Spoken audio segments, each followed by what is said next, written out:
প্রচন্ড শীত বটে। কলকাতার বুকে এত শীত এর আগে কবে নেমেছে জানা নেই। আমি গিন্নির সাথে বসে চা খেতে ব্যস্ত ছিলাম, সাথে কিছু রসালো গল্প। গিন্নি ছোটবেলার গল্প শুরু করে দিয়েছে, আর সেটা শুনলে যে অনেক সময় লাগে সেটা আমি জানি।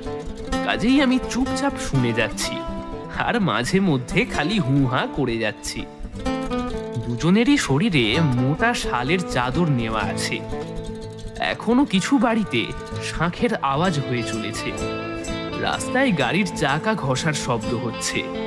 বসার ঘরে আমরা দুজনে পা তুলে বসে সে বিস্তর গল্পের মেলা সাজিয়ে বসেছি। কুয়াশার আস্তরণ কখনো ঘরে এসে ঢুকছে, আর সঙ্গে সঙ্গে আমাদের শরীর কাঁপতে শুরু করেছে। এমন সময় কলিং বেলটা বেজে উঠল। গিন্নি দরজা খুলে দিয়ে বলে উঠল, আরে আসুন আসুন, হ্যাঁ উনি ঘরেই আছেন। তার মানে যে এসেছে সে আমার কথা জিজ্ঞেস করছে। না, উঠে দেখি তাহলে কি এলেন। উঠে আমি দেখি ততক্ষণে কিশোরী এই ঘরে ঢুকে এসেছে। বসুন, আমি চা আনছি। না না, থাক থাক, আর আপনাকে কষ্ট করতে হবে না। হ্যাঁ জানি তো, এবার আপনি আপনার বন্ধুটিকে নিয়ে ঠাকুর মশাইয়ের বাড়ি যাবেন। বৌঠান, আমাদের সঙ্গে থেকে আপনারও মনে হচ্ছে প্রায় সবই মুখস্থ হয়ে গেছে। হ্যাঁ, তো এমন একটা সময় তো ঠাকুর মশাইয়ের বাড়িতে থাকলে দিব্যি ভালো লাগতো। উফ, সেই বৈঠকখানা, সেই রহস্যময় পরিবেশ, সিগারেটের ধোঁয়ার মিলে যাওয়া, আর তারপর ভয়ঙ্কর পরিবেশের সৃষ্টি। গিন্নির দিকে তাকাতেই দেখি গিন্নি আমার দিকে তাকিয়ে হাসছে। যান, ভবঘুরে জীবন নিয়ে একটু কল্পনা করে আসুন। ভাবছি কিশোরীবাবুর বউয়ের সাথে একদিন দেখা করে চুক্তি করব। আমার বউয়ের সাথে আবার কি চুক্তি? আমরা দুজনে রোজ সন্ধে হলে বেরিয়ে পড়ব। ব্যাস, তোমরা তোমাদের মতো সময় কাটাবে, আর আমরা আমাদের মতো। সত্যি গিন্নি, তুমি না? হ্যাঁ, আমি নাকি? কিশোরী গিন্নির দিকে তাকিয়ে একটু হাসলো। ঠিক আছে বৌঠান, তাহলে আমার স্ত্রীকে কবে আসতে বলবো সেটা বলুন। না আসলে ক্ষতি কি, সবাই তো স্বাধীন। একদিন গিন্নিগুলো ছাড়া পুরুষ মানুষ কাটিয়ে দেখুক, তারপর বলুক সবাই স্বাধীন। যখন সারাদিন পর ঘরে ফিরে জলের গ্লাসটা কেউ দেওয়ার মতো থাকবে না, তখন বুঝবে আসলে গিন্নি কি। আরো কিছুক্ষণ এমন গল্প করেই কাটলো। আমরা রাস্তায় বেরিয়ে পড়লাম। চারিদিকে লোকজন আজ অনেকটাই কম আছে। যারা আছে কুয়াশার ভিড় ঠেলে কেঁপে কেঁপে তারা এগোচ্ছে। পুরো শহরটা যেন একেবারে শীতে কাঁপছে। দু একটা কুকুর চোখ বুজে রাস্তার কোণে পড়ে আছে। কখনো শব্দ পেলে তারাই মৃদু চোখ খুলে ভুক ভুক করে উঠছে। হঠাৎ করেই মনে হলো আজ না গেলেই নয়, বুঝলে? এমন একটা ওয়েদার, আরে মিস করলে চলে নাকি? সে যা বলেছ কিশোরী, আর প্রায় মাস দুয়েক হয়েও গেল আমরা যাইনি। বেমালুম ভুলেই গেছিলাম আমাদের একটা আলাদা রাজ্যও আছে। এইটা একেবারে ঠিক কথা বলেছ, বুঝলে? হ্যাঁ, আমাদের একেবারে আলাদা একটা রাজ্য। সত্যিই তো, সারা পৃথিবী থেকে যেন অনেক দূরেই চলে যাই এই কয়েক ঘন্টায়। স্রেফ তুমি, আমি আর ঠাকুর মশাইয়ের গল্পের রাজ্য। এই রাজ্যটা ছেড়ে আসতে সত্যিই কষ্ট হয়, বুঝলে? সেটাই, সেদিন তুমি আমায় না নিয়ে গেলে আমি এই সুন্দর রাজ্যটা কখনো পেতাম না কিশোরী। অথচ ভাবো, প্রথম দিন কি অবিশ্বাসী না করেছি। সেই কত কিছু বলেছি, কত কিছু কল্পনা করেছি। অবশেষে দেখো এতটা প্রিয় হয়ে উঠলো সেই বৈঠকখানা। চারি এসে দরজা খুলল। আসুন কাকাবাবু, ভেতরে আসুন, বাবা অপেক্ষা করছেন। ওর হাতে গরম গরম জিলিপিগুলো দিলাম। তারপর ভেতরের দিকে ঢুকে গেলাম। বৈঠকখানা বেশ শান্ত। বাইরে ঝিঁঝি ডাকছে। অনেক দূর থেকে একটা পেঁচার ডাক ভেসে আসছে এক নাগাড়ে। কি একটা পোকা রিন রিন শব্দ করেই যাচ্ছে। গভীর নীরবতার জন্য আজকে আমাদের হাঁটার শব্দ একটু বেশি যেন শোনা যাচ্ছে। ঠাকুর মশাই নাকি আমাদের জন্য অপেক্ষা করছেন, দেখলে তো কি বললো চারি? ভায়া, আমাদের তো আর অবাক হবার মতো কিছুই নেই। উনি কি পারেন আর পারেন না সেটাও তো এতদিনে আমাদের অনেকটাই জানা হয়ে গিয়েছে, তাই না? হ্যাঁ সেটাই তো, চলো গিয়ে দেখি কিভাবে অপেক্ষা করছেন। আমরা বৈঠকখানার দরজা খুললাম। দরজা খোলার শব্দটাও আজ যেন একটু বেশি কানে লাগলো।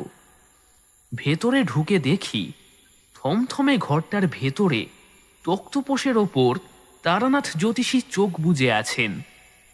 এক পাশে রাখা লণ্ঠনের আলোয় তার মুখের একদিকটা দেখা যাচ্ছে, অন্য দিকটা দেখা যাচ্ছে না। মনে হলো খুব মন দিয়ে গভীর চিন্তায় মগ্ন আছেন। আমরা সবে মাত্র ঢুকেছি, উনি মৃদু কণ্ঠে বলে উঠলেন, বসো। আমি আর কিশোরী চুপচাপ বসে পড়লাম। নীরবতা যেন আরো বেড়ে চলেছে। লণ্ঠনের আলোটা আমি তাকিয়ে দেখছি, তার মৃদু কম্পনের সাথে এদিক ওদিক হাওয়া আসছে। এমন সময় তারানাথ নড়ে উঠলেন। বলো, তারপর কেমন আছো? ঠাকুর মশাই কেমন আছেন? শুনলাম আপনি নাকি আমাদের জন্য অপেক্ষা করছিলেন। তারানাথ চোখ দুটো খুলে এবার শান্ত চোখে আমাদের দিকে একটু তাকালেন, তারপর মৃদু হেসে বললেন, তা একটু ছিলেম বইকি, অনেকদিন তোমরা। ওনাকে আটকে দিয়ে কিশোরী বলে উঠল, আরে সেটা না ঠাকুর মশাই, আপনি হঠাৎ কি করে অপেক্ষা করলেন বলুন তো? যদি আমরা আজকে না আসতুম। সব প্রশ্নের এত উত্তর খুঁজলে হবে বলো তো কিশোরী? কিছু রেখে দাও আজীবন রহস্যাবৃত করে। সবই জানা হয়ে গেলে আর কি থাকবে জীবনের রসদ হিসেবে? নাও তো এবার সবাই একটু চা খাও বাবা। চারি এসে দরজা ঠেলে কিছু কুয়াশা সাথে করে ঘরে ঢুকলো। তারপর চায়ের কাপগুলো নিয়ে একটা একটা করে সকলের হাতে দিল। ও চলে যেতেই কিশোরী চায়ের কাপে একটা লম্বা চুমুক দিয়ে বলে উঠল, ও হ্যাঁ, আপনি কিন্তু শুধু শুধু এড়িয়ে যাচ্ছেন ঠাকুর মশাই। ওই যে বললাম সব জানা উচিত নয়। নাও নাও, এবারে চা খেয়ে নাও। চা খাওয়া হয়ে যাওয়ার পরে কিশোরী পকেট থেকে পাসিং শোয়ের প্যাকেটটা তারানাথের হাতে দিল। ঠাকুর মশাই সেটা হাতে নিয়ে একটা লম্বা হাসি দিয়ে একটা সিগারেট ধরালেন, তারপর চুপচাপ টানতে লাগলেন। সারা ঘরের কুয়াশার মাঝে সেই সিগারেটের ধোঁয়াগুলো যেন মিশে যেতে লাগলো। তারপর শুরু হলো গল্প। বাইরে রাত বেড়েই চলেছে ক্রমশ। এমন সময় আমি বলে উঠলাম, আচ্ছা ঠাকুর মশাই, আমরা সব ঘটনায় দেখি যে আপনি কোনো একটা বাড়িতে যান, কিন্তু কখনো এমন ঘটনাও কি আছে যে আপনি কোনো বাড়িতে আশ্রয়ের জন্য গেলেন কিন্তু আপনাকে আশ্রয় দেওয়া হলো না? কেন নেই? অবশ্যই আছে। আর সেবারে ঘটে গিয়েছিল একটা অদ্ভুত ঘটনা। অদ্ভুত ঘটনা?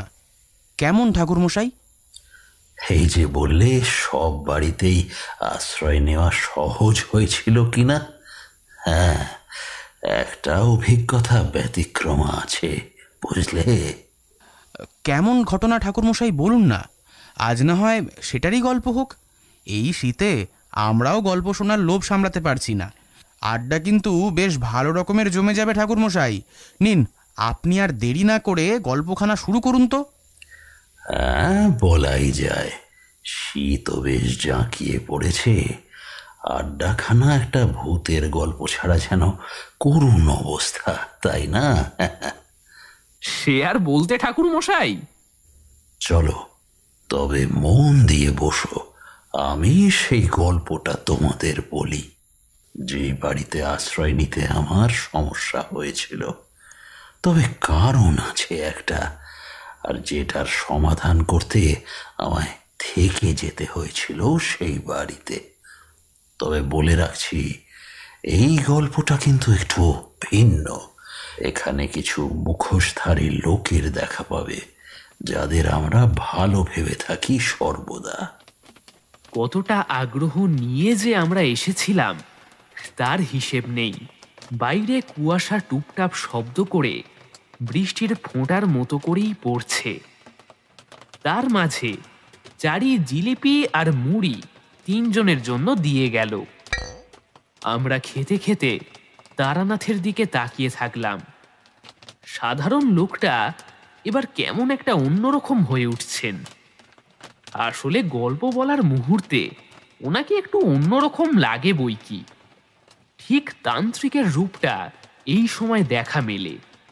রহস্যময় মুখ, চোখ, হাসি, অতীত স্মৃতি ভাবতে ব্যস্ত। একবার উত্তরের দিকে গিয়েছিলাম বটে, তবে সেবারে যেন ভালো মতো ঘুরতে পারিনি।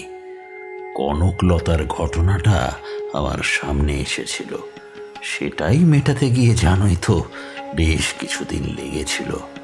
তাই ইচ্ছে হলো আরো একবার উত্তরের পাহাড়ের দিকে যাব। এই নিজের চেনা পরিচিত জায়গাটা ছেড়ে উত্তরবঙ্গের পাহাড় আমায় যেন আর একবার ডাকতে লাগলো। আমিও আর দেরি না করে রওনা হলাম তার হাতছানি ধরে চলার জন্য। শিলিগুড়ি পেরিয়ে পাহাড়ের দিকে যখন ক্রমশ এগিয়ে যেতে লাগলাম, ততই তার অপরূপ সৌন্দর্য আমায় মোহিত করছিল। নেশার মতো লাগছিল সবকিছু। ভব ঘুরে মনটার সত্যিকারের রসদ যেন খুঁজে পাচ্ছি। নীল আকাশের নিচে সবুজ পাহাড়টা জুড়িয়ে দিল আমার মনটা। যখন নামলাম তখন বিকেল। ছোট্ট একটা পাহাড়ি স্টেশন, নামটা আজ আর মনে নেই, সে অনেক আগের ঘটনা কিনা। তা নামলাম। বাড়ি ঘর বলতে কিছুই নেই। শীত ছিল বেশ সেদিনও। কুয়াশার আস্তরণ বিকেল গড়িয়ে যাওয়ার সাথে সাথে বেড়ে যেতে লাগলো। খানিক বাদে আমি ছাড়া আর একটা মাত্র লোককে দেখলাম না। চারিদিক ফাঁকা। বেরিয়ে এলাম। বাইরে বন জঙ্গল, বন জঙ্গলের ফাঁকে ফাঁকে দূরে পাহাড়ের চূড়া দেখতে পাচ্ছি। তার মাঝে ভেসে বেড়াতে দেখলাম কিছু পাখির দল। আমিও আজ তাদের মতোই ভেসে বেড়াবো বলেই ঠিক করলাম। চড়াই উতরাই ধরে উপরের দিকে এগোতে লাগলাম। চারিদিকে ঘন বন আর খাদ। খাদের গভীরতা বোঝা মুশকিল, কারণ তার মাঝে লম্বা গাছগুলোর মাথা দেখা যায়। কেমন একটা শব্দ সারাক্ষণ হতে থাকছে। শব্দটা কখনো ভয় হিসেবে ধরা দেয়, তো কখনো আবার রহস্য। আমি হেঁটে চলেছি। একটা পেয়ারা গাছে বেশ কতক পাকা পেয়ারা পেলাম। সেগুলো খাওয়ার পর পাশ দিয়ে বয়ে যাওয়ার সরু নদীতে নামলাম। খুব স্বচ্ছ জল। যেখানে নিচু সেখানে সামান্য ঝর্ণা সৃষ্টি করে বেগ একটু বেড়ে গিয়েছে। জলে ভেসে বেড়ানো মাছেদের দলকেও সুন্দর দেখা যায়। আমি স্পর্শ করতে সেগুলো কোন শ্যাওলার ভিড়ে হারিয়ে গেল। তৃপ্তি ভরে জল খেলাম। হঠাৎ দেখি আকাশ কেমন কালো করে উঠেছে।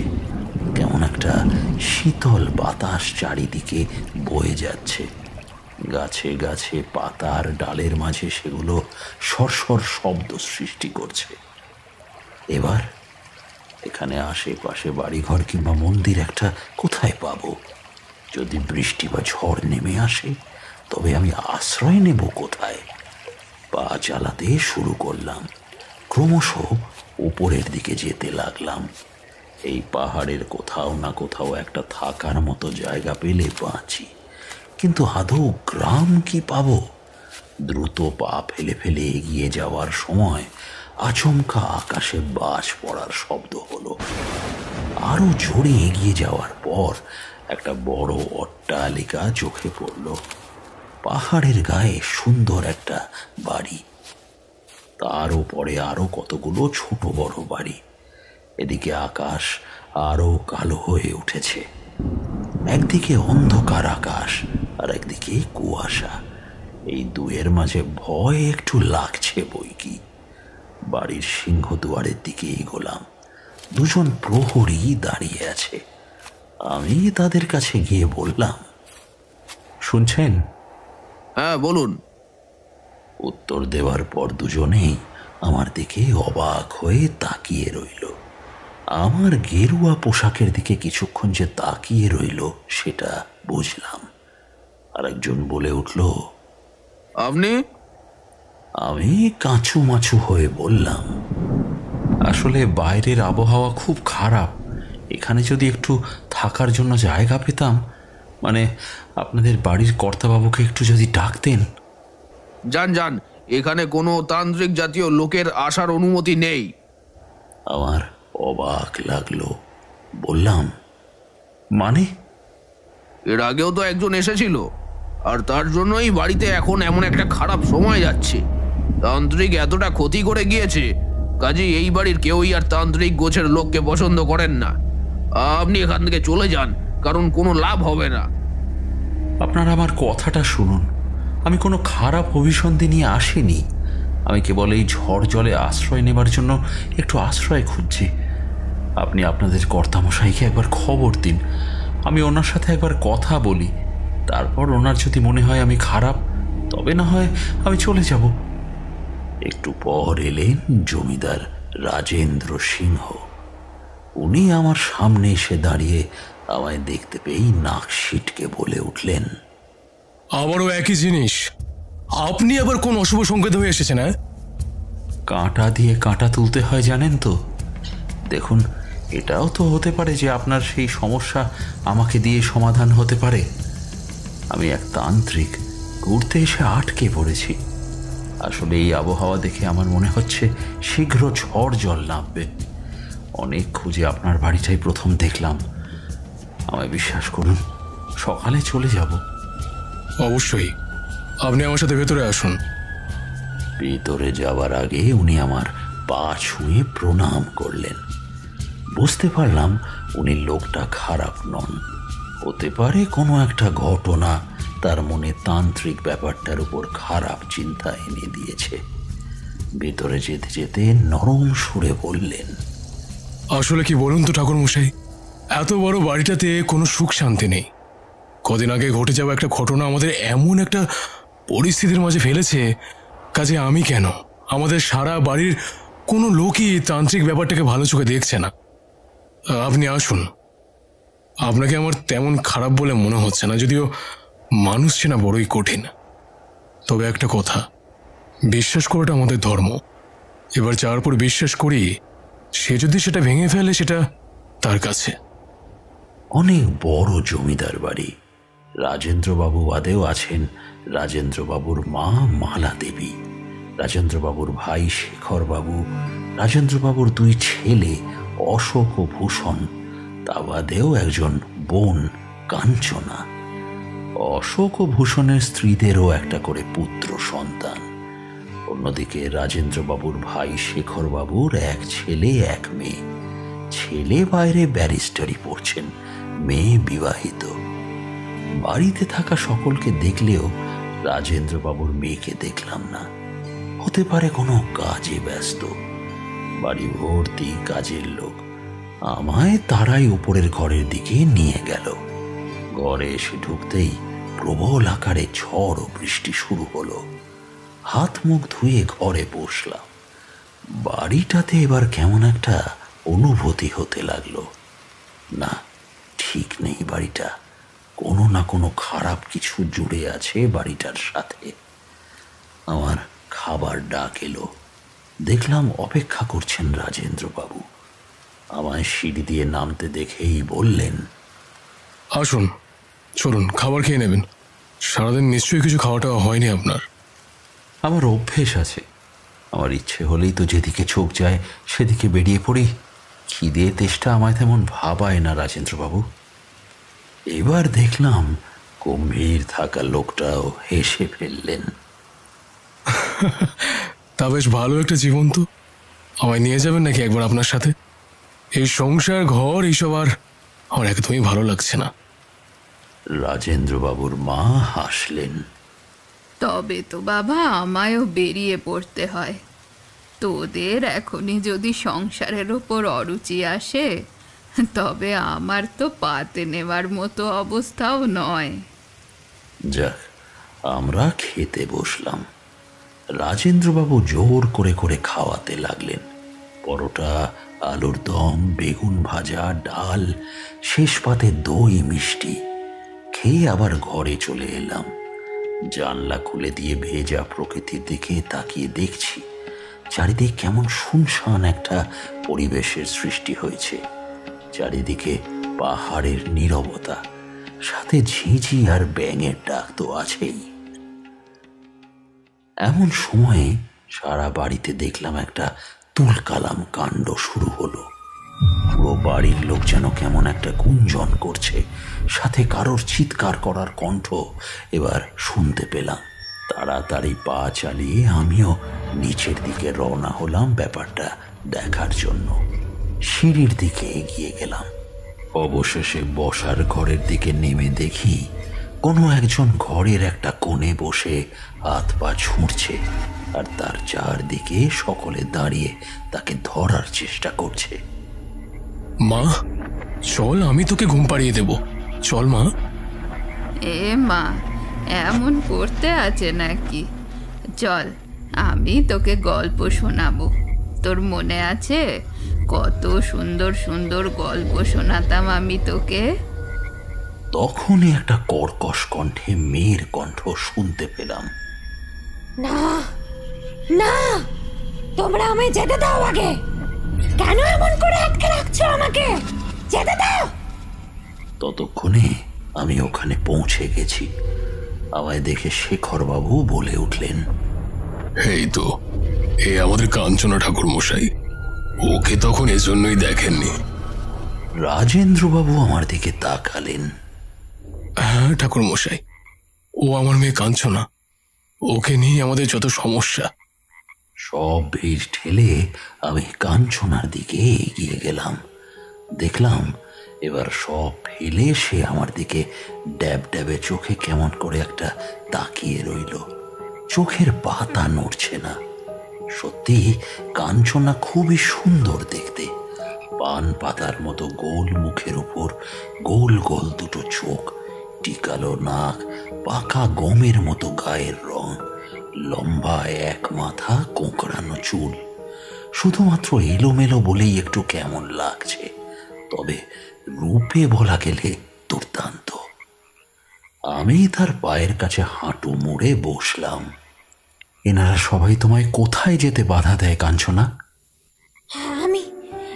আমি অনেক দূর চলে যেতে চাই। আমি চলে যেতে চাই। সেই লোকগুলো আমায় কেউ যেতে দিতে চায় না, কেউ না। চলো, আমি তোমায় নিয়ে যাব। তবে তার আগে তো তোমায় কিছু কাজ করে দিতে হবে। কি কাজ ঠাকুর মশাই? দেখো কাঞ্চনা, আমি তো এই বাড়িতে নতুন এসেছি, কাজেই বাড়ির লোকগুলোর তো উচিত বলো আমায় চারদিকটা ঘুরিয়ে বাড়িটা নিয়ে গল্প বলা। বাড়ির সব ব্যাপারে তো আমার জানা উচিত, তাই না কাঞ্চনা? এই দেখো না, তোমারই কথা আমি এখনো অবধি জানি না। তোমায় এখানে দেখে তবেই না আমি জানতে পারলাম, জানো। চলুন, তবে আপনাকে আমি গল্প বলবো। এই বাড়িটার সাথে আপনাকে আমি পরিচয় করিয়ে দেব। সবাই আমাদের দিকে হাঁ করে তাকিয়ে আছে। অন্যদিকে কাঞ্চনা কোনো ভ্রুক্ষেপ না করে আমায় টেনে উপরের দিকে নিয়ে যেতে লাগলো। বাইরে তখন মুষলধারে আবার বৃষ্টি শুরু হয়েছে। চারিদিকে ঝাপসা হয়ে এসেছে। কাঞ্চনা উপরের একটা ঘরে নিয়ে গেল আমাকে। তারপর আমায় বসার জন্য একটা চেয়ার দিল। এবার বলো তো কাঞ্চনা, তুমি কোথায় যেতে চাও? আমি যাব। কোথায় যাব জানি না, কিন্তু আমি যাব। আমি যাবই। কিন্তু কোথায়? মুহূর্তের মধ্যেই একটা অন্য দৃশ্য দেখলাম। আমার সম্মুখে কাঞ্চনা দাঁড়িয়ে, কিন্তু ও যেন আর ওর মধ্যেই নেই। দুই চোখ দিয়ে যেন আগুন ঝরছে, কটমট চোখে তাকিয়ে আছে, যেন ওই চোখের অগ্নি দৃষ্টি দিয়ে সে আমায় ভস্ম করে দেবে। আমার দিকে এগিয়ে আসতে লাগলো এবার খুব অদ্ভুত ভাবে। আমার পথে আসিস না, আমায় যেতে দে। আসিস না আমার পথে, ভালো হবে না কিন্তু, বলে দিলাম। কাঞ্চনা, শোনো, কি বলছো তুমি এইসব? কিন্তু সে আর শুনল না, যন্ত্রের মতো এগিয়ে যেতে লাগলো দরজা পেরিয়ে। বাকিরা ওর দিকে ছুটে এলো। ওর বাবা কাঞ্চনাকে ধরতে এলেই কাঞ্চনা দুই হাতে তার গলা চেপে ধরল। রাজেন্দ্রবাবু আহ উহ করতে লাগলেন। কাঞ্চনার সেদিকে কোনো ভ্রুক্ষেপ নেই, ও নিজের মনেই বলে চলেছে, কেউ আসবি না আমার সামনে, কেউ না, আমি কাউকে ছাড়বো না, কাউকে না। আমি ছুটে গেলাম ওর দিকে, তারপর মন্ত্র পড়ে ফু দিলাম ওর পিছনে। ব্যাস, চারিদিক নীরব, বাইরে ঝিঝি ডাকছে তারস্বরে। অনেক দূরে কিছু শেয়ালের দল সুর করে ডেকে চলেছে। কাঞ্চনা এবার ঢলে পড়তে লাগলো। আমি ওর বাবার দিকে তাকিয়ে বললাম, ওকে ধরুন, তারপর শুইয়ে দিন ঘরে নিয়ে গিয়ে। বাড়িটা কেমন চুপচাপ এবার। কোনো একটা রাক্ষসী যেন সোনার কাঠি রূপোর কাঠি দিয়ে ঘুম পাড়িয়ে দিয়েছে গোটা বাড়িটা। সেদিন আর কোনো আলোচনা হলো না বাড়ির কারোর সাথেই, কারণ সকলেই প্রায় চিন্তায় আছেন এটা নিয়ে। আমি তবু আরো কিছু করে দিলাম, যেমন কাঞ্চনা এবার এমন করলে ওর কপালে ফোঁটা হিসেবে দেওয়ার জন্য তেল পোড়া দিলাম। তারপর ঘরের চারিদিকে গণ্ডি করে দিলাম, যাতে আর কোনো অশুভ শক্তি ওর ঘরের ভিতরে এসে ওকে কবজা করতে না পারে। আপাতত ঘুম হচ্ছে কাঞ্চনা। বাড়ির ভেতর চাপা গুঞ্জন হয়েই চলেছে। এভাবেই একে একে নিজেদের ঘরে গেল। কাঞ্চনার সাথে ওর বাবা আর মা রইল। আমি বললাম, রাতে কোনো সমস্যা হলে যেন আমায় ডেকে নেন, যদিও ভালো করে ঘুমোবে এটা আমি নিশ্চিত। রাতে কিছুতেই আর ঘুম আসছে না। রাত তখন বুঝি মাঝরাত। একটু ঘুম এসেছিল ক্লান্তির জন্য, কিন্তু পরে আবার ভেঙে গেল। ওর মধ্যেই কাঞ্চনার আর কোনো সমস্যা হয়নি। হলে ঠিক আমায় ডাকতেন রাজেন্দ্রবাবু। উঠে ছাদে গেলাম। এই শীতল বাতাস গায়ে লাগলে যদি একটু ভালো লাগে। চারিদিকে জোছনা। বাড়ির চারদিকে দাঁড়িয়ে থাকা বিশাল আকার পাহাড়ের জঙ্গল থেকে বিভিন্ন রকম শব্দ ভেসে আসছিল। পেঁচা একটা ডাকছিল কোনো গাছের ডালে যেন। এমন সময় চোখ গেল বাড়ির সামনের দিকে। দোতলার এই ছাদ থেকে বাড়ির সামনে কেউ থাকলে এমন বানভাসী জোছনায় ঠিক দেখা যাবে। হ্যাঁ, কেউ ওখানে আছেই। সে আমায় দেখতে না পেলেও আমি ঠিক দেখেছি। সে ফটকের বাইরে দাঁড়িয়ে তাকিয়ে আছে বাড়ির দিকে। আর এখন প্রহরীরাও কাজ থেকে অবসর নিয়ে ঘুমোচ্ছে বলে কেউ তাকে দেখতে পায়নি। খুব ধীরে ধীরে পা ফেলে ফেলে এগিয়ে যেতে লাগলাম। সিঁড়ির কোণের আধার আর এক নাগাড়ে হয়ে যাওয়া রিন রিনে শব্দটা যেন বুকের ভেতর কেমন একটা ভয়ের অনুভূতি সৃষ্টি করে। খুব স্লথ পায়ে হেঁটে নামছি যাতে কোনো শব্দ না হয়। তারপর খুব সাবধানে পা ফেলে বাগানের কোণে কোণে দিয়ে এগিয়ে যেতে লাগলাম ফটকের দিকে। গাছে আমার স্পর্শ লেগে, গাছে লেগে থাকা বৃষ্টির জল আমার গায়ে যখন পড়ছে তখন একবার চমকে উঠেছিলাম। এইভাবেই ফটকের কাছে এসে গিয়েছি। আমি জানি এ ক্ষতি বই ভালো করতে আসেনি। আজ কাঞ্চনা একটু ভালো আছে বলেই হয়তো নজরদারি করতে এসেছে। অন্তত এটা আমি নিশ্চিত যে কাঞ্চনার এমন করার পিছনে কারোর হাত আছেই আছে। আমি ফটকের সামনে এগিয়ে যাচ্ছি, আর ঠিক এমন সময় আচমকা পাথরের উপর পা পড়ে যায় আমার। বৃষ্টি হয়ে পাথর ভিজেছিল, তার উপর পা পড়তেই ধপাং করে আছাড় খেয়ে পড়লাম। তখনই অন্যদিকে থাকা ব্যক্তি হুড়মুড় করে উঠল। আমি তাড়াতাড়ি উঠে দাঁড়ালাম। ব্যথা লাগলেও সেটা ভুলে উঠে ঠিক দাঁড়িয়েছি, তবে লাভ হলো না। সে ছুটে পালিয়ে যাচ্ছে, ততক্ষণে পাহাড় জঙ্গল ধরে। একটুর জন্য তার মুখটা আর দেখা হলো না। এই পাথরটা থাকার যেন আর জায়গা পেল না। আমি আর দেখতে পেলাম না তার মুখটা। সেইভাবে ফিরে আসতে হলো ঘরে। বাকি রাতটা না ঘুমিয়ে কাটিয়ে দিয়েছিলাম, আর অনেকবার জানলা খুলে তাকিয়ে দেখেছিলাম আর কেউ এলো কিনা দেখার জন্য, কিন্তু আর কেউ আসেনি। সে হয়তো বুঝতে পেরেছে কেউ তাকে ঠিক নজর দেবে এবার, তাই সে আর আসেনি। পরের দিন সকালে উঠে কাঞ্চনাকে দেখলাম। আজ মনে হলো একটু ভালো আছে কালকের থেকে, তবে এলোমেলো। বেশ দিব্যি ঘরের কাজে সাহায্য করছে। সেটা দেখে রাজেন্দ্রবাবু আমার কাছে এলেন। আজ কিন্তু বেশ ভালো লাগছে, কারণ অনেকদিন পর আজকে তাকে একটু সাধারণ লাগছে ঠাকুর মশাই। আমি সকাল সকাল একটু আশেপাশের জায়গাটা ঘুরে বেড়াতে বেরিয়ে পড়লাম। সকালের এক মনোরম দৃশ্য আমার মন কেড়ে নিল। পাখির ডাক, পাহাড়ের কোল থেকে ওঠা সূর্য, খাদের উপর ভেসে থাকা কুয়াশার দল, সব মিলিয়ে দারুণ দৃশ্য।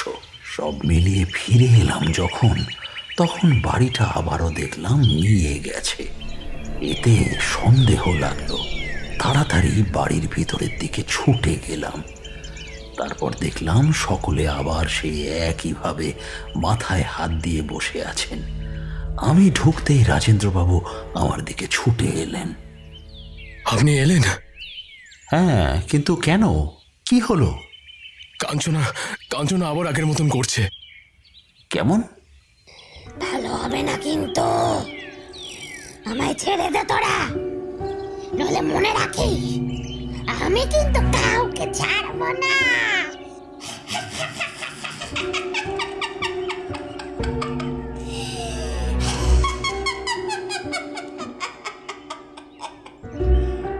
আর্তনাদ আর চিৎকার মেশানো গলাটা এলো বাড়ির ভিতরের দিক থেকে। কাঞ্চনা কোথায়? আগে ঠাকুর মশাই, ওকে ওর ঘরে আটকে রাখা হয়েছে। সেদিকে ছুটে গেলাম। কাঞ্চনা তখন বন্ধ ঘরের দরজার উপর থাবড়ে থাবড়ে চিৎকার করে যাচ্ছে।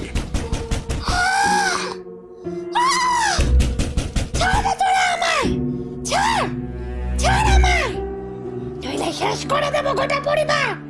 ছেড়ে দে, ছেড়ে দে আমায়, নাহলে যখন সামনে যাকে পাবো এক একটাকে খুন করে দেবো কিন্তু, বলে রাখলাম। চারদিকে চুপচাপ। আমি ওর দরজার কাছে দাঁড়ালাম, হাতে মুঠো করা ভস্য। তারপর ফিস ফিস করে রাজেন্দ্রবাবুকে বললাম, আলগুছে খুলে দিন দরজা। উনি খুব আস্তে আস্তে দরজা খুললেন। তারপর ভিতরে অবাক হয়ে তাকিয়ে বললেন, এখানে এখানে কাঞ্চনা কোথায়? আর ঠিক তখনই একটা জোরে শব্দ হলো। কাঞ্চনা দরজার ভিতর থেকে সজোরে বেরিয়ে এসে ওনার মাথায় আঘাত করলো। তবে এই মুহূর্তে আমায় যেটা করতে হবে সেটা থেকে আমি পিছলাম না। ভস্যগুলো ছুঁড়ে দিলাম কাঞ্চনার দিকে। ও ধীরে ধীরে আবার নেশাতুরের মতো হয়ে যেতে লাগলো। আমি ওকে ধরে শুইয়ে দিলাম বিছানার উপর। রাজেন্দ্রবাবুর একটু পরে জ্ঞান ফিরল। ওনার মাথার ক্ষত জায়গায় ঔষধি গাছের বাটা লাগিয়ে দিয়েছিলাম। উনি চোখ মেলে তাকিয়েই প্রথমেই আমার হাতটা ধরলেন। আপনি তো আজই চলে যাবেন বলছেন, আপনি থেকে যান না ঠাকুর মশাই। আর কাঞ্চনা ঠিক হওয়ার পরেই না হয়। সবার মুখের দিকে তাকিয়ে দেখি সকলেই আমার দিকে তাকিয়ে আছে। আর সকলেই চাইছে আমি থেকে যাই। কাঞ্চনার জন্য থেকে গেলাম। পণ করলাম ওকে ঠিক জীবনে ফিরে যেতে না দেখা অবধি এই বাড়ি থেকে আমি বেরোবো না। যেমন করেই হোক ওকে সঠিক জীবন দেব। সেদিন প্রায় ঠিকই ছিল কাঞ্চনা, তাই সারাদিন আর কোনো সমস্যা হলো না ওর। সন্ধেবেলা শীত আরো জাঁকিয়ে পড়ল, চারিদিকে কাঁপা কাঁপি অবস্থা। বারান্দায় বসলাম। বারান্দার বাইরে কুয়াশার আস্তরণে একটু দূরের জিনিসকেই দেখা যাচ্ছে না। এমন সময় রাজেন্দ্রবাবু এলেন। ঠাকুরমশাই, আমি ওনার দিকে তাকিয়ে বললাম, আসুন আসুন, আপনারই অপেক্ষা করছি যে। উনি এসে আমার সামনের চেয়ারে বসলেন। কিছুক্ষণ চুপ করে রইলেন। আমি ওনার মৌনতা ভাঙার অপেক্ষা করতে লাগলাম। একটু পর বলতে শুরু করলেন, আজ থেকে অন্তত মাসখানেক আগের ঘটনা, বুঝলেন? তখনও তেমন শীত পড়েনি। একদিন সন্ধ্যাবেলা আমার বাড়ির ভেতরে বসে আছি। শ্রমিকরা সবে মাঠে কাজ সেরে এসে বাড়ির উদ্দেশ্যে রওনা হয়েছে। আমাদের এইসব জিনিসে ভক্তির শ্রদ্ধা একটু বেশি, তাই ছুটে গেলাম ওনার কাছে। গিয়েই দেখলাম সন্ধ্যার অন্ধকারে একজন গেরুয়া বসন পরে দাঁড়িয়ে। আমি তাকে প্রণাম করে বললাম, বলুন বাবা। আমি একজন তান্ত্রিক। আসলে নিজের সাধনার জন্যই পাহাড়ে যাচ্ছিলাম। পথে খুব ক্লান্ত অনুভব করছি। কয়েকটা দিন যদি আপনার বাড়িতে একটু। আমি আনন্দে আত্মহারা হয়ে তার কথা থামিয়ে দিয়ে বললাম, যদি কেন, আমি আপনাকে আমার বাড়িতে রাখতে পারলে অনেক ধন্য মনে করব নিজেকে। তবে ভাবতেই পারিনি এই ধন্য হতে গিয়ে জীবনে এমন একটা বিপদ টেনে নিয়ে আসব। কেমন বিপদ? হ্যাঁ, উনি আমার বাড়িতে এলেন। আমরা সকলে ওনার আপ্যায়ন খুব যত্নের সাথেই করতে লাগলাম, যাতে কোনো ত্রুটি না হয়। সবচেয়ে বেশি তার পিছনে সময় দিয়েছিল আমার মেয়ে কাঞ্চনা। আসলে কাঞ্চনা অনেক লক্ষ্মীমন্ত মেয়ে। অতিথি আপ্যায়ন আর তার সেবা করা এইসবে তার জুড়ি মেলা ভার। এখন এমন অবস্থা না হলে আপনিও দেখতেন। হ্যাঁ, কাঞ্চনাই সেই তান্ত্রিককে দেখভাল করতে লাগলো যথেষ্ট ভালো করে। আর একটা সময়ের পর সে নিজের অজান্তেই তান্ত্রিকের খুব পছন্দের একজন হয়ে উঠল। তান্ত্রিক তখন তাকে ছাড়া আর কিছুই বোঝেন না। মজা ছিল কখনো বলেই বসতেন, আমার ইচ্ছে করে কাঞ্চনাকে নিয়ে পাহাড় জঙ্গলে ঘুরে বেড়াই। আসলে ওর মতো কেউ কোনোদিনও আমার সেবা করেনি। কি কাঞ্চনা, যাবে? কাঞ্চনার মায়ের চোখে তান্ত্রিকের জন্য কিছু ধরা পড়েছিল। আমায় বলেছিল, তুমি কাঞ্চনাকে আর সেই তান্ত্রিকের সাথে বেশি মিশতে মানা করো। আমার ওই তান্ত্রিককে আর তেমন সুবিধের মনে হচ্ছে না। তুমি কি সব ভুলভাল চিন্তাভাবনা করো বলো তো? তান্ত্রিক বাবা ওকে নিজের মেয়ের মতোই দেখেন। দু একটা মজা হয়তো করেন, সেগুলোকে এইভাবে নেবার তো কোনো মানে হয় না। এভাবেই একদিন তান্ত্রিকে চলে যাবার সময় এলো। যাবার আগের দিন আমি তাকে বললাম, আচ্ছা বাবা, আমি আপনাকে দক্ষিণা স্বরূপ কি দেব বলুন তো? তান্ত্রিক যেন এটারই অপেক্ষা করছিলেন। তার চোখ দুটোর মধ্যে আমি লোভ দেখতে পেলাম। যেটা চাইবো সেটাই কিন্তু দিতে হবে, না হলে কিন্তু চরম অমঙ্গল হবে। সেটা কিন্তু আপনার জানা আছে জমিদার বাবু। ওখানে বসে থাকা বাড়ির লোকের মুখগুলো কেমন ফ্যাকাশে হয়ে গেল, কারণ তারা কখনো ভাবতেই পারেনি এতটা আপ্যায়নে থাকা লোকটা এইভাবে কোনো রকম কথা বলতে পারেন। আমি বললাম, বলুন, আমি দেবার পণ করছি। আমি আপনার কন্যা কাঞ্চনাকে নিজের অর্ধাঙ্গিনী করতে চাই, তাই আপনাকে দক্ষিণা স্বরূপ ওকেই আমাকে তুলে দিতে হবে। আমি পুরো থমকে গেলাম। রাজেন্দ্রবাবু একটু চুপ থেকে বললেন, ঘরের মধ্যে মুহূর্তে নীরবতা নেমে এলো। কাঞ্চনা চমকে উঠল। দক্ষিণা অস্বীকার করলে কিন্তু অমঙ্গল নেমে আসবে জমিদার বাড়ির উপর। আমি রেগে উঠে দাঁড়ালাম, সাথে আমার অপর ভাইও। তারপর ক্রুদ্ধ হয়ে বলে উঠলাম, আপনার সাহস কি করে হয় এমন একটা প্রস্তাব রাখার? আমার কন্যা যেভাবে বিলাসিতার মাঝে জীবন কাটিয়েছে সেটা ছেড়ে এসে আপনার সাথে কিভাবে ভিক্ষুকের মতন জীবন অতিবাহিত করবে? হ্যাঁ, সাথে আমার ভাই পারতো তার টুটি চিপে ধরে তাকে শেষ করে দেয়। আসলে তাকে বাড়ির লোকগুলো যতটা সম্মান করেছিল তার প্রস্তাবে ততটাই ঘেন্না করেছিল। সকলে মিলে ভাইকে আটকানো হলো। তান্ত্রিক চলে গেলেন আর সিংহদুয়ারের কাছে দাঁড়িয়ে এই বাড়ির দিকে তাকিয়ে চিৎকার করে বলে উঠলেন, আমি যেটা চাই সেটা আমায় হাত পেতে নিতে হয় না। আমি যেটা চাই সেটা আপনা আপনি আমার কাছে এসে ধরা দেয়। এক্ষেত্রেও তার ব্যতিক্রম হবে না। উনি তারপর চলে গেলেন। আমরা ভেবেছিলাম হয়তো উনি আর কখনো ফিরবেন না। উনি তো তান্ত্রিক মানুষ, কখন কোথায় যেতে হয় ঠিক নেই। উনি কি মনে রাখবেন আমাদের ব্যাপারটা? কিন্তু বলার পর উনি আটকে গেলেন। বললাম, কিন্তু আমাদের বাড়ির সাথে ঘটে যাওয়া ঘটনাগুলো প্রমাণ দেয় যে সে ভুলতে পারেনি কিছুই। যেমন উনি যাবার ঠিক কিছুদিন পর থেকেই আমাদের বাড়ির চারদিকে কেমন একটা পরিবেশ তৈরি হতে লাগলো। এতটা ছমছম করা পরিবেশ কখনো ছিল না আগে আমাদের বাড়ির চারিদিকে। মনে হলো কেউ যেন ঘুরে বেড়াতো। অনেক রাতে তার পায়ের শব্দ হতো। কখনো মনে হতো সে দূরে দাঁড়িয়ে বাড়ির দিকে তাকিয়ে আছে। আবার কখনো ছাদে গিয়ে দাঁড়ালে আমার মনে হতো যে আমার ঠিক পিছনে কেউ যেন দাঁড়িয়ে আছে আর আমার দিকে তাকিয়ে খুব বিভৎস চোখের চাউনি দিয়ে দেখছে। কখনো আধারে মনে হতো আলকুচে কারোর হাত আমার কাঁধে এসে পড়ছে। এটা শুধু আমার না, অনেকের সাথে হতে লাগলো। একদিন রাতে ঘুম ভেঙে উঠে বসলো কাঞ্চনা। ওর চিৎকার শুনে সকলের ঘুম ভেঙে গেল। সকলে ছুটলাম ওর ঘরের দিকে। গিয়ে দেখি আধার ঘরে ও চিৎকার করছে। তাড়াতাড়ি লণ্ঠন জ্বালিয়ে নিয়ে দেখলাম এক কোণে সিটি আছে মেয়েটা। কি হয়েছে মা তোর? ও দিদি ভাই, অমন করে আছিস কেন? সে ভয়ে ভয়ে জানালো,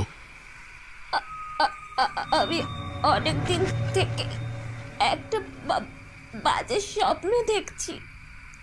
কেউ আমার উপর ঝুঁকে আমায় খুব ভালোভাবে দেখছে।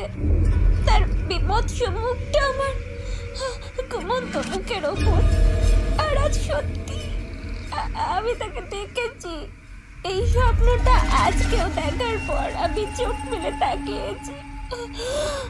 আমি দেখলাম আমার বুকের উপর একটা মুখ ঝুঁকে। আমি তার মুখ দেখিনি, তবে শুধু চোখ দেখেছি। খুব ভয়ঙ্কর তার দৃষ্টি। মুহূর্তেই ঘরের আলো নিভে গেল। আমি চিৎকার করলাম। বাড়ির সকলেই সেদিন ওটাকে দুঃস্বপ্ন ভেবে বিশ্বাস না করলেও পরবর্তীকালে ধীরে ধীরে সেটাকে বিশ্বাস করতে লাগলো। এমনই আরো ঘটনা ঘটেই যেতে লাগলো। পরের দিন ওকে নিয়ে ওর মা ঘুমোলো। একটা সময়ের পর ওর মায়ের ঘুম ভেঙে গেল কিছু একটা শব্দের কারণে।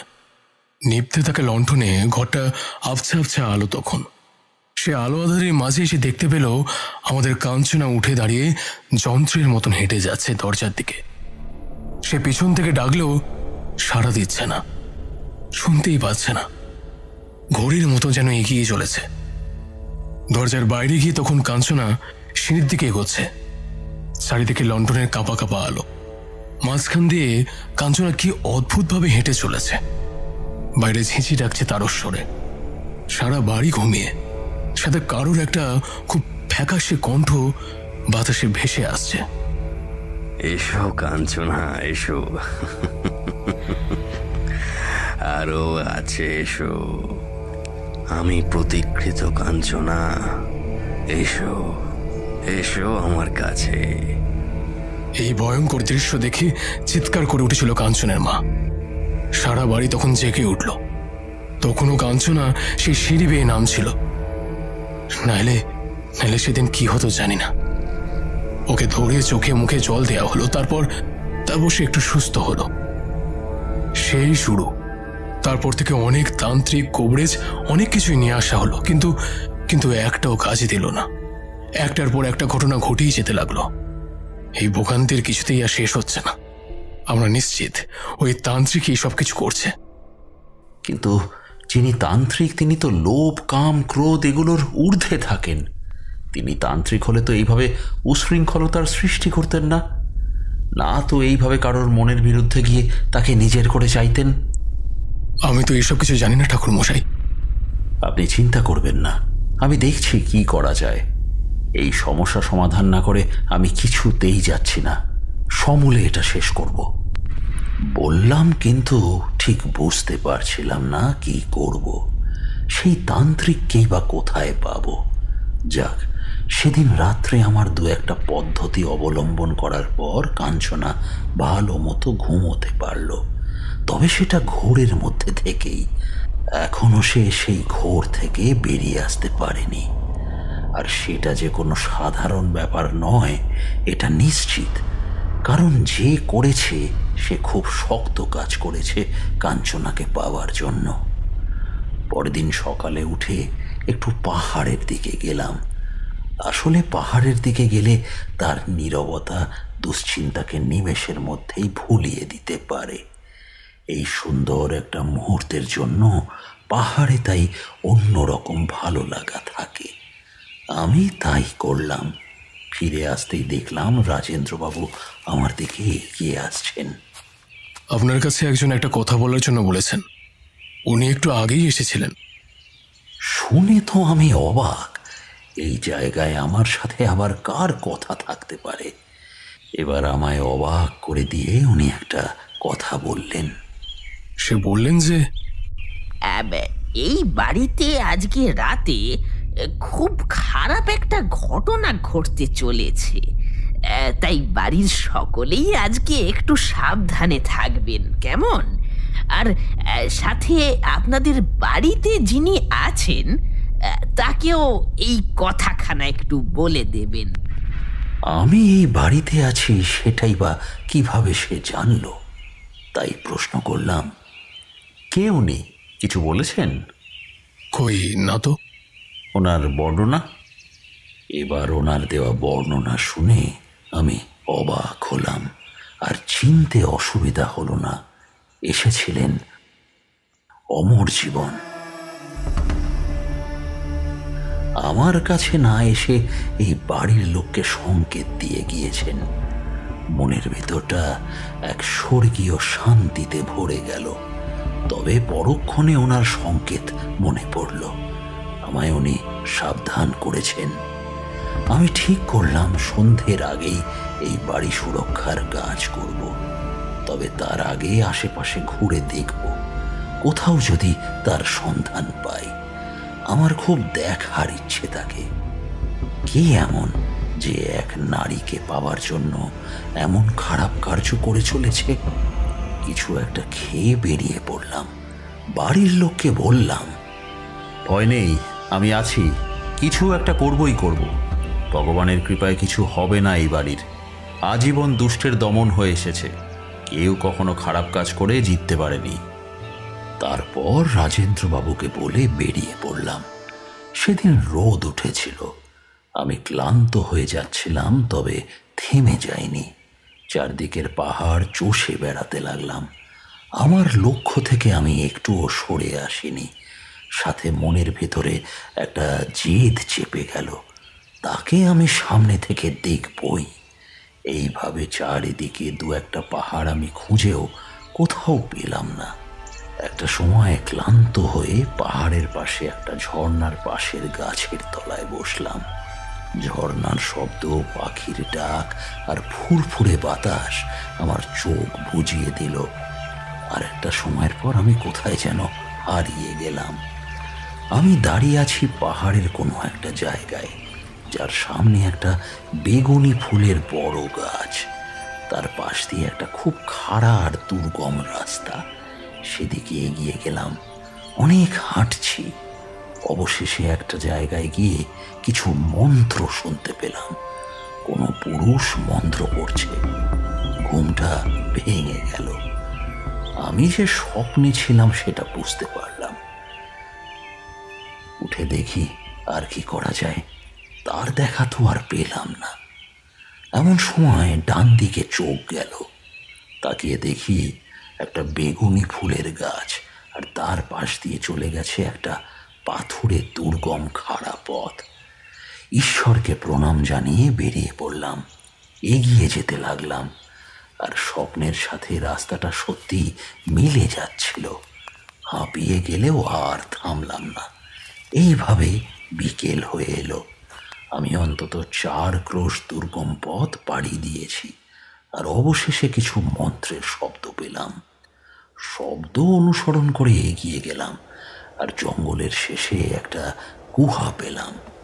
কিছু না ভেবে খুব সাবধানে পা ফেলে গুহার ভিতরে যেতে লাগলাম। গিয়েই অবাক, হ্যাঁ, মিলে গিয়েছে। ওখানে একজন লাল পোশাক পরে ধ্যান করছে। তবে উনি কোনো তান্ত্রিক নয়, কাপালিক।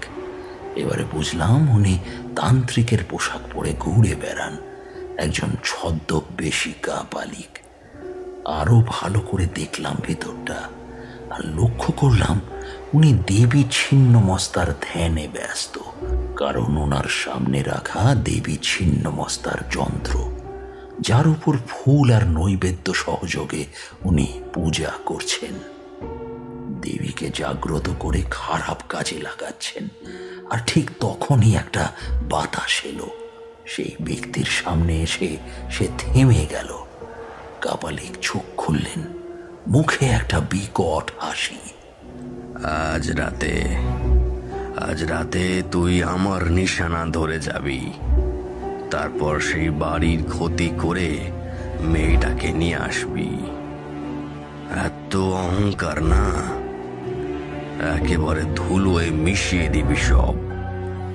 বাড়িটা ধ্বংস করে দিবি, আর তোর মনের মতো কাউকে নিজের শিকার করে নিবি।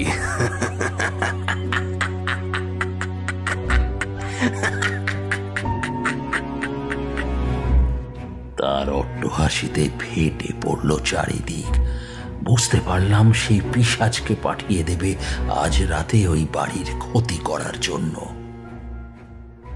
ফিরে এসে ঘরের দাওয়ায় ধপাস করে বসলাম। খুব ক্লান্ত হয়ে গেছিলাম। বাড়ির সকলে জল, পাখা ইত্যাদি নিয়ে এসে আমার সামনে বসলেন।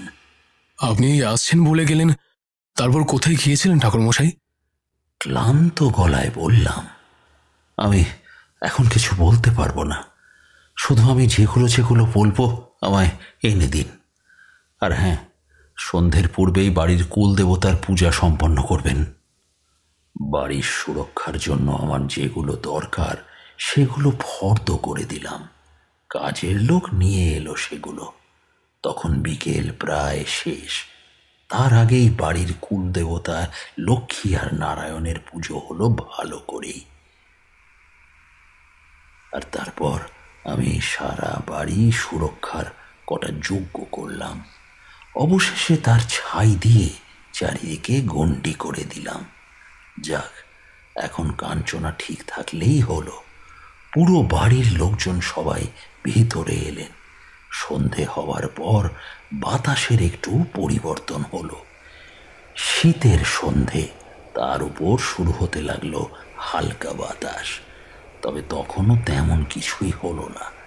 শুরু হলো আরো একটু রাত বাড়ার সঙ্গে সঙ্গে। তখন সবাই মিলে ঠিক করলো রাতের খাবার জোগাড় করবে। কাঞ্চনা তখনও ঘুমোচ্ছে। ও ঘোর ভাবের ভিতরেই ছিল। ও জেগে উঠলেই যত সমস্যা। আর ঠিক তখনই ও জেগে উঠল, চিৎকার করে উঠল, আমি যাব, আমি যাব। সকলে মিলে ওকে আটকে ধরে রাখলাম। আর তখনই বাইরে শুরু হলো বিশাল আকারের ঝড়, সাথে বৃষ্টি। আশেপাশের কোথাও হয়নি সেটা, শুধু হয়েছে সেই বাড়ির ভিতরে। হঠাৎ বাইরের অন্ধকার থেকে কেউ যেন চিৎকার করে উঠল, একটা মেয়ে সুরে, আমি বিপদে পড়েছি, আমায় বাঁচান কেউ, আমায় বাঁচান, কেউ কি আছেন?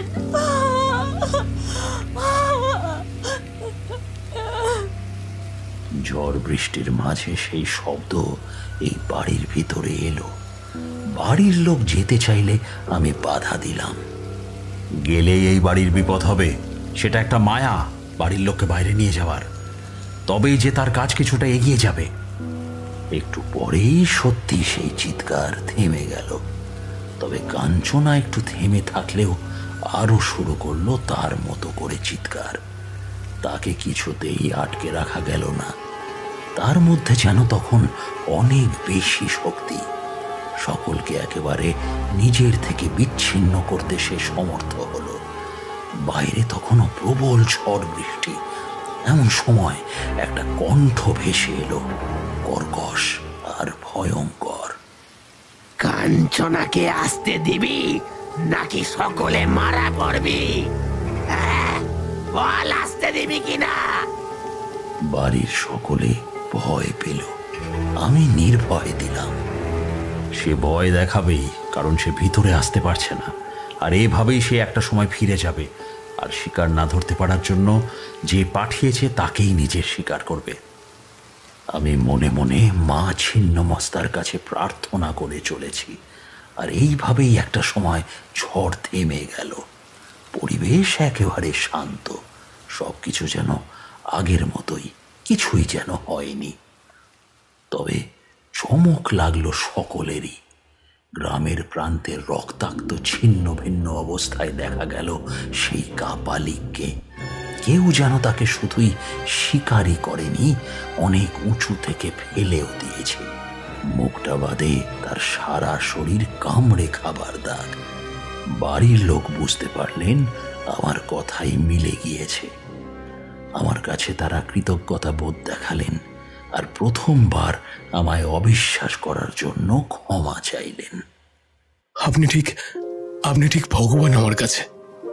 না রাজেন্দ্রবাবু, তবে ওনার দৌলতেই ঠিক কোনো না কোনো কারণে পৌঁছে যায় এমনই কিছু লোকের গৃহে যাদের আমায় প্রয়োজন। আপনি দেবী ছিন্নমস্তার পূজা একবার করবেন। তারপর আমি থাকাকালীন বাড়ির কুল দেবতা ও ছিন্নমস্তার পূজা হলো। আর তারপর আমি ফিরে এলাম নিজের জায়গায়।